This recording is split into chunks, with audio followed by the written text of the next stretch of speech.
Il se fabrique plus de transistors chaque année qu'il tombe de gouttes de pluie sur la Californie, avait dit Gordon Moore, le PDG d'Intel, leader mondial des microprocesseurs. Cette ondée précieuse et rare n'arrosait plus les champs d'orangers qui donnaient autrefois à la région son charme paradisiaque. Elle tombait bêtement sur de vilains bâtiments construits à la hâte pour recevoir les armées de scientifiques, d'ingénieurs, de techniciens, de comptables, des firmes électroniques, informatiques et depuis peu biotechnologiques. Ici poussaient des startups dont les profits rapidement distribués permettaient aux privilégiés de Palo Alto d'entretenir le rêve américain.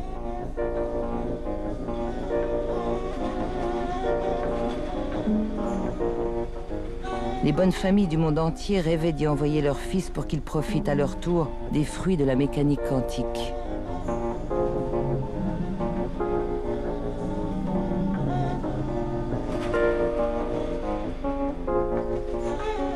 Le parfum du silicium avait imprégné les lieux, les habitudes, l'esprit des choses et des humains qui vivaient ici.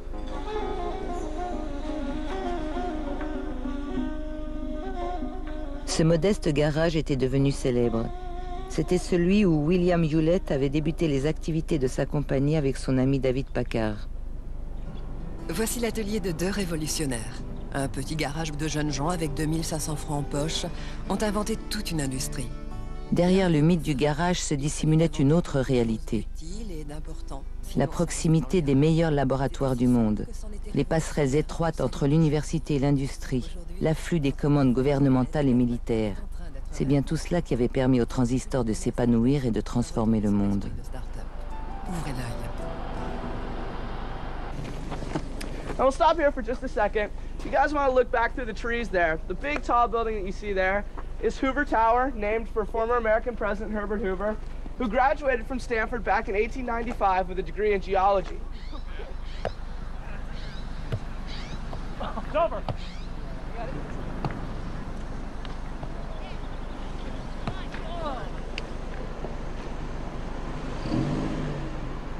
La généalogie de notre modernité était facile à suivre à travers la Silicon Valley, où William Shockley avait créé la première start-up de l'ère du silicium.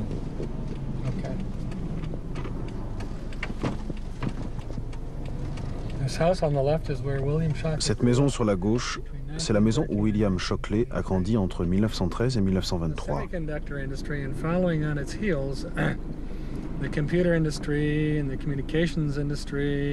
L'industrie des semi-conducteurs et dans sa foulée l'industrie informatique, l'industrie des télécommunications ont généré des quantités incalculables de richesses qui s'étalent tout autour de nous.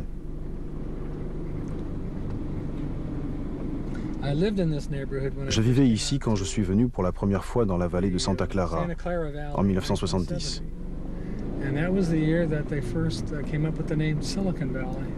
C'est l'année où on a commencé à utiliser le nom de Silicon Valley. À l'époque, c'était un endroit très différent. On pouvait acheter une de ces maisons pour moins de 100 000 $. Maintenant, on ne peut même plus les avoir pour 1 million.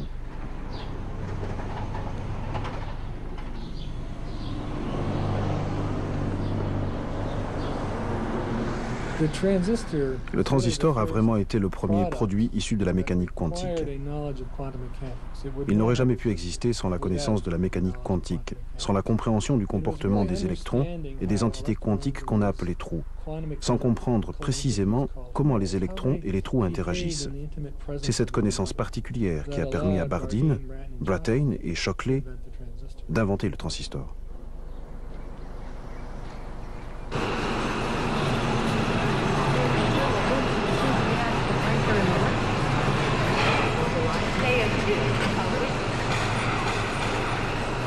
Les physiciens, à mesure de leurs observations, avaient bouleversé tout ce qu'ils avaient étudié.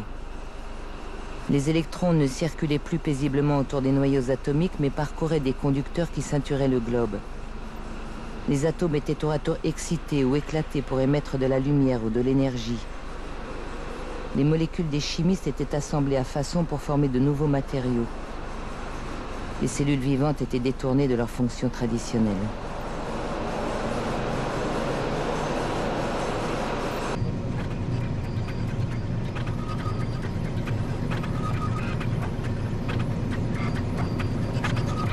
Et comme toujours, la technique et le progrès déterminaient la façon dont les hommes vivaient, se battaient et mouraient.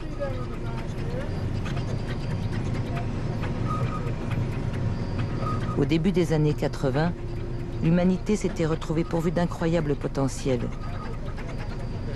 Mais nous vivions dans un monde où les conflits s'exprimaient avec plus de violence et où les armes étaient de plus en plus inégales.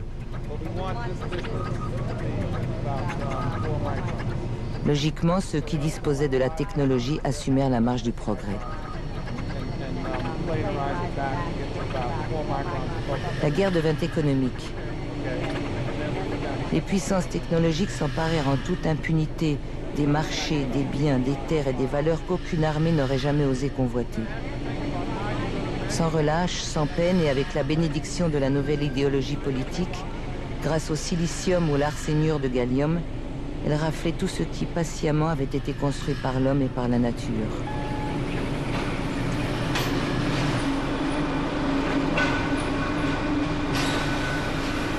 Pour l'accomplissement de quelle destinée l'intelligence scientifique de l'homme était-elle la complice consciente ou inconsciente des maîtres du monde ?